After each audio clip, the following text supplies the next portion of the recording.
Hello class, and welcome to the lecture on chapter 5.5, which is all about double angle identities.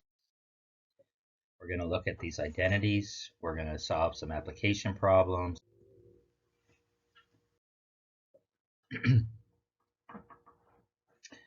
The first double angle identity, and when we talk about double angle identities, what we're talking about is like the cosine of 2 theta, okay?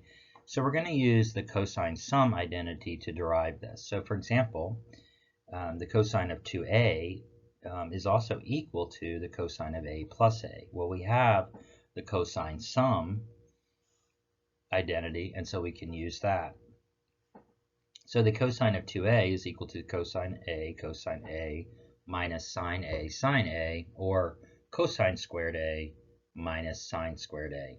And this is our first cosine double angle, cosine of a double angle identity. So the cosine of 2 times an angle is equal to the cosine squared of the angle minus the sine squared of the angle. We can also rewrite this identity in 2 different ways by recognizing the Pythagorean theorem identity, sine squared plus cosine squared equals 1.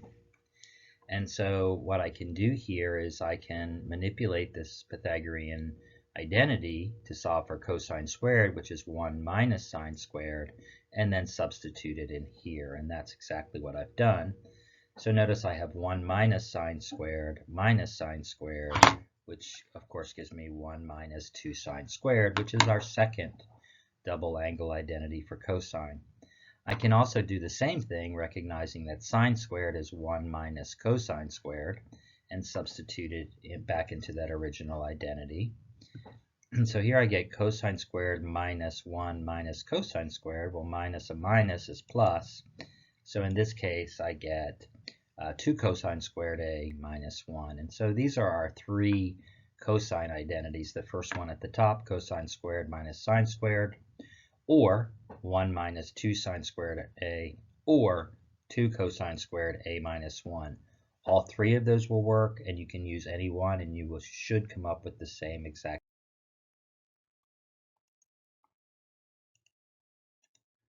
We can use the sine sum identity to derive the double angle identity for sine.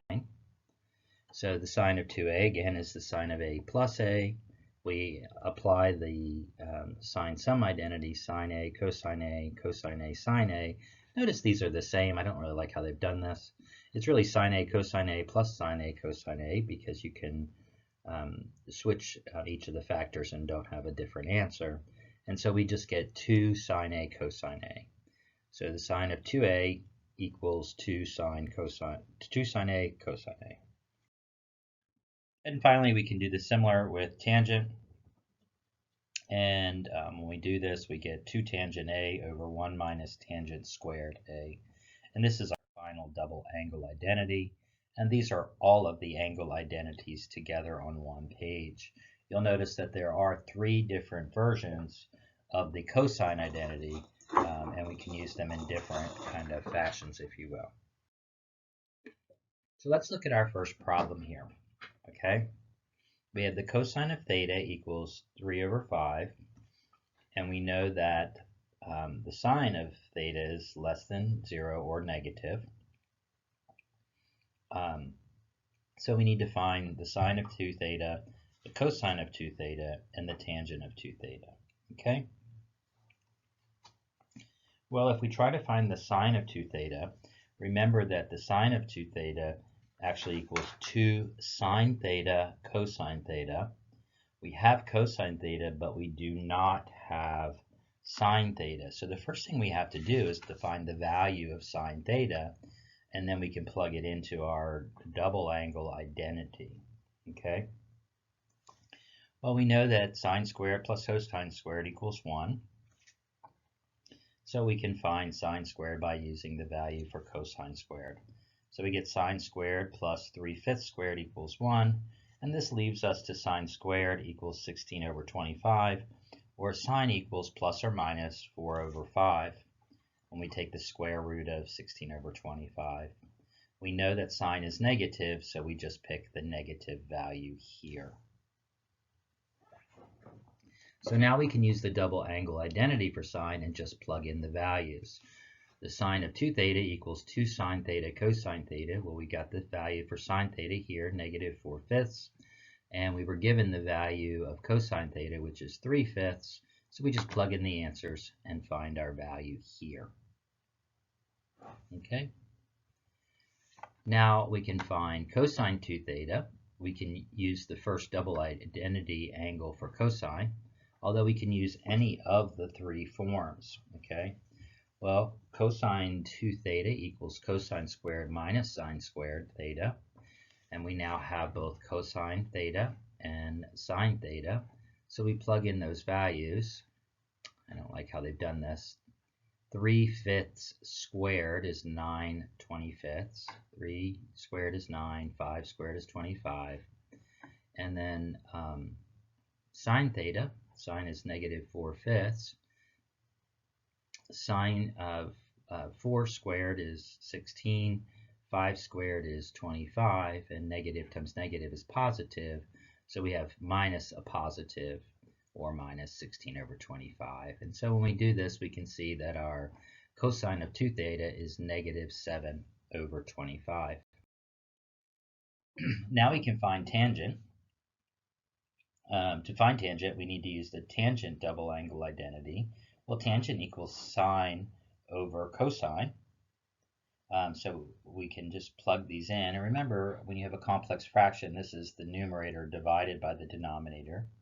Negative 4/5 divided by 3/5, which is the same as negative 4/5 times the reciprocal of the denominator times 5/3, and then you can see the 5's cancel out.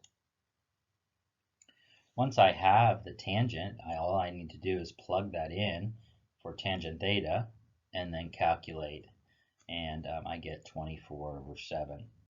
You notice we could have found tangent 2 theta by simply using the quotient of sine 2 theta over cosine 2 theta, which were our answers in A and B, and making this simple as well. And again, notice you've got the same answer, which we would hope to have happen, given that we're working in math and trying to use data and fixed numbers. All right, let's try another problem now.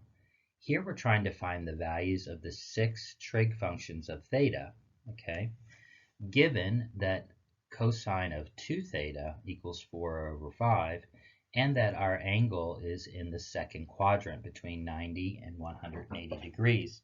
So this lets us know what the sine value is, the tangent value, etc., and all the, as far as the polarity, I should say, whether they're each positive or negative. All right. So the only given value we have is sine cosine of 2 theta. We have 3 different identities we can use to figure out the sine of theta or the cosine of theta. Okay. If we use the second identity, cosine 2 theta equals 1 minus 2 sine squared theta, all we have to do is plug in the value for cosine 2 theta, which is 4/5, and then solve for sine. Here we have 4/5 equals 1 minus 2 sine squared. This comes down to 1/10 equals sine squared. And so we know that since theta is in quadrant 2, that it's going to be positive because the y value is positive in quadrant 2. And so sine is going to equal the square root of 1/10. The square root of 1 is 1. The square root of 10 is the square root of 10. And then we multiply by the square root of 10 over the square root of 10, so that we have rationalized the denominator, square root of 10 over 10. Okay, so we have our first value here. Now, what I would suggest is, since we're looking for all the trig functions of theta, is that we just graph this out. You don't have to.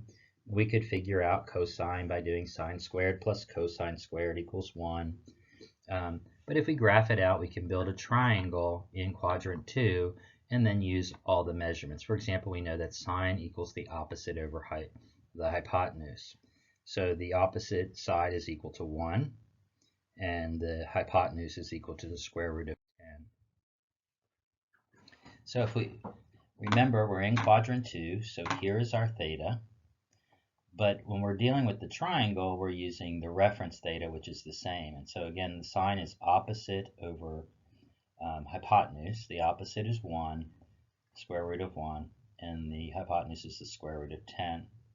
We can then use the Pythagorean theorem to find x. 1 squared plus x squared equals the square root of 10 squared, which gives us that x equals -3. With these, we can then find the cosine value, which is the adjacent. Cosine of theta is the adjacent -3 over the hypotenuse, square root of 10. And the tangent is the opposite over the adjacent, which is 1 over -3. Given that we have sine, cosine, and tangent, we can then find the other three values because they're all reciprocals. The secant is the reciprocal of cosine. Cotangent is the reciprocal of tangent, and of course cosecant is the reciprocal of sine. All right. So that was pretty straightforward. We've been doing some problems like this, and hopefully you're comfortable moving between solving these problems with a graph or solving them with other identities. So let's look at an identity that we want to verify. Remember, when we're verifying an identity, we're just going to work with one side of the equation and try to make it look like the other side. Well, the left side of the equation is a little more complicated, so this is the one we're going to use. The first thing I would do is to change everything into sine and cosine, specifically changing cotangent into sine and cosine, because the other term there is sine, even though we have different angles. So cotangent equals cosine over sine, so we've just done a substitution here for cotangent. Be careful, I cannot cancel this out. This is not sine squared x, so don't think this leaves you with a cosine sign in the numerator. This is cosine x over sine x times the sine of 2x. All right, but this is a sine of a double angle, so we can substitute in the identity for a double sine of a double angle, okay, which gives us 2 sine x cosine x, okay.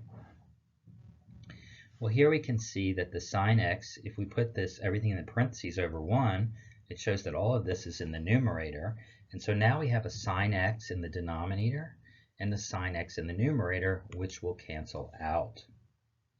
This leaves us just with 2 cosine x, or 2 cosine squared x. All right.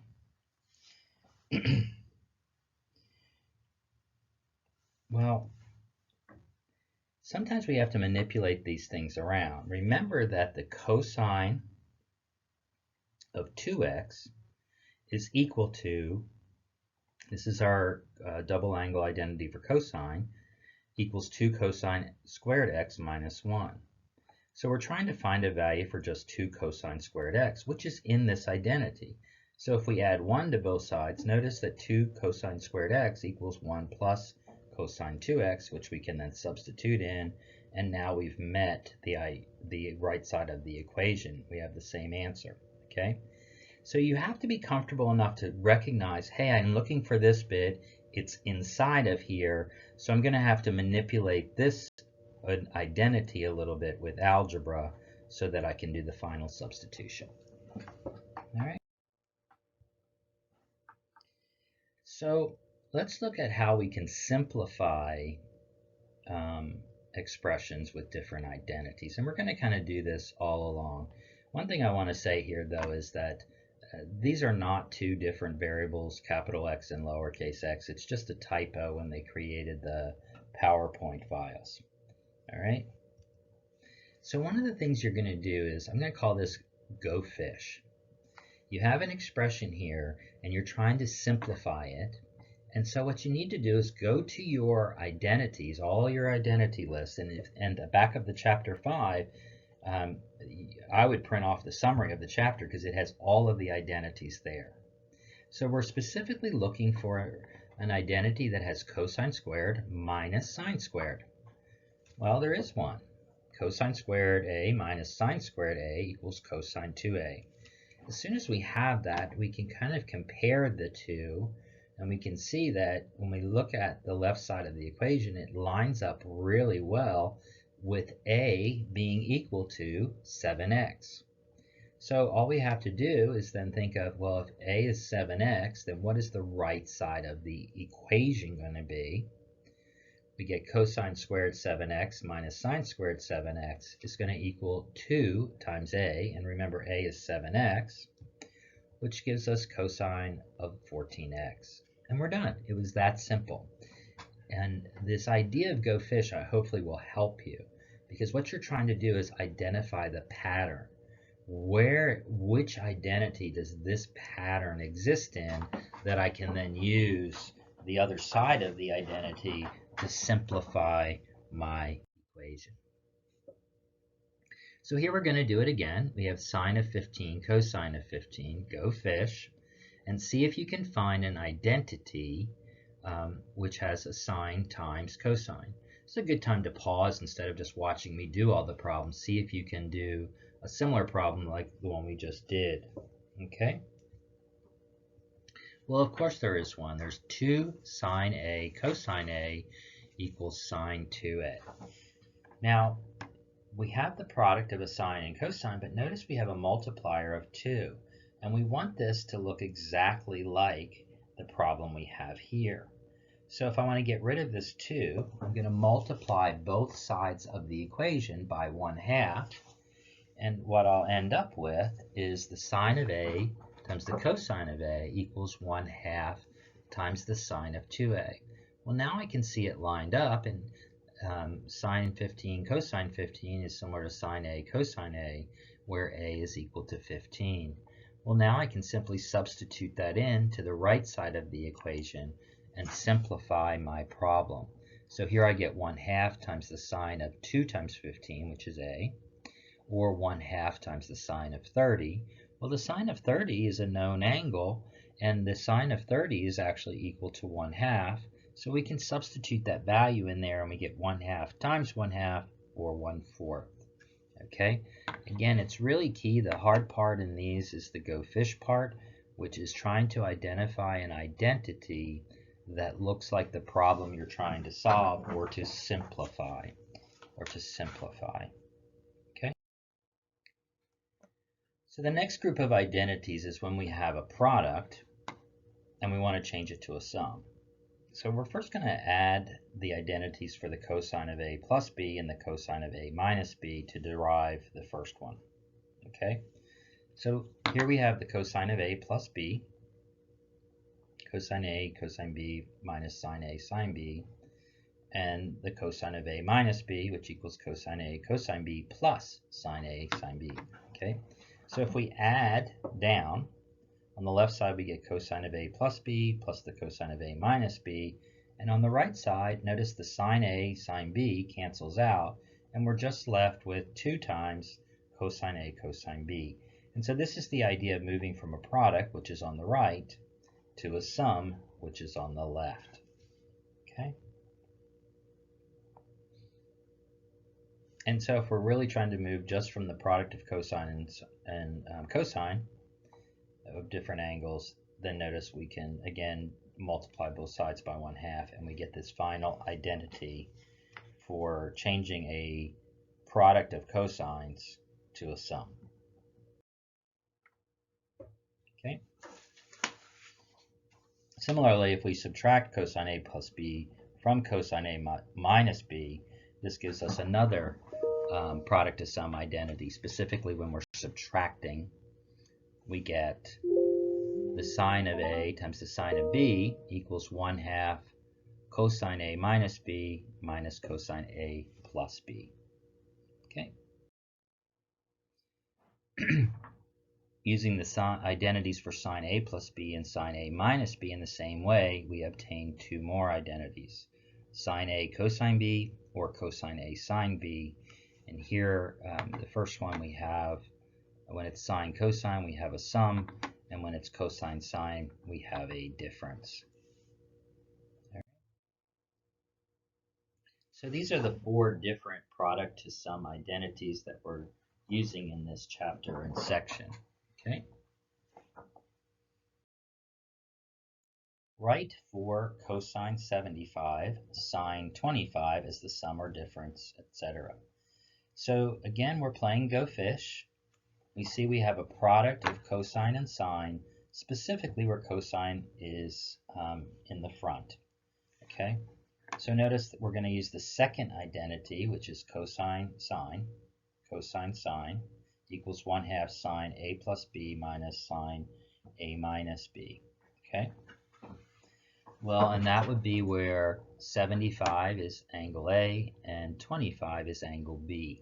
Okay, so we can see cosine 75, sine 25 here, and on the right we have 1/2 sine of 75 plus 25. Those should actually be in parentheses as well, minus the sine of 75 minus 25. Okay, but notice we're also missing something. The original equation had a 4 as a multiplier in front of cosine 75 sine 25. So if we add that 4 to the left side of the equation, in order to keep the identity, we're going to have to add it to the right side as well. Okay? And when we do that, we get to our final answer, which is simply 4 times 1/2 is 2.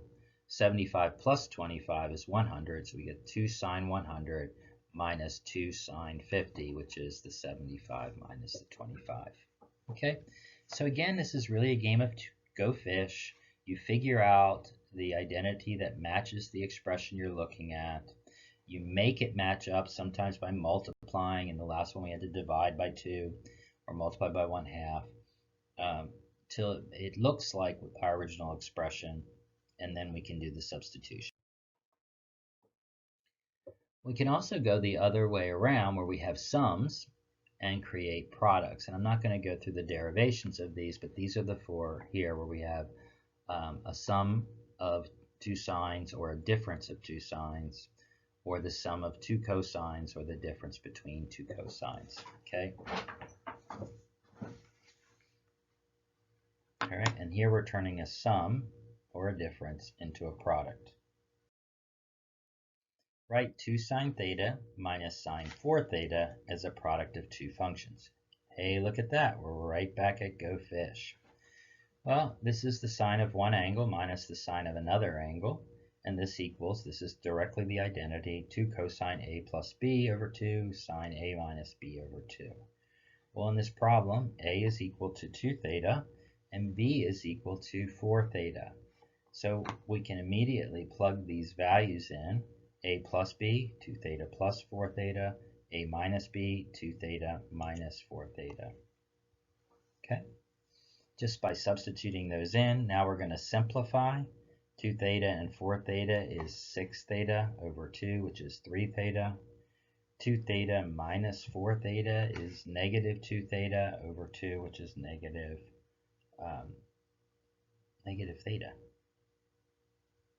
Okay. And so our final answer is 2 cosine 3 theta sine negative theta. All right.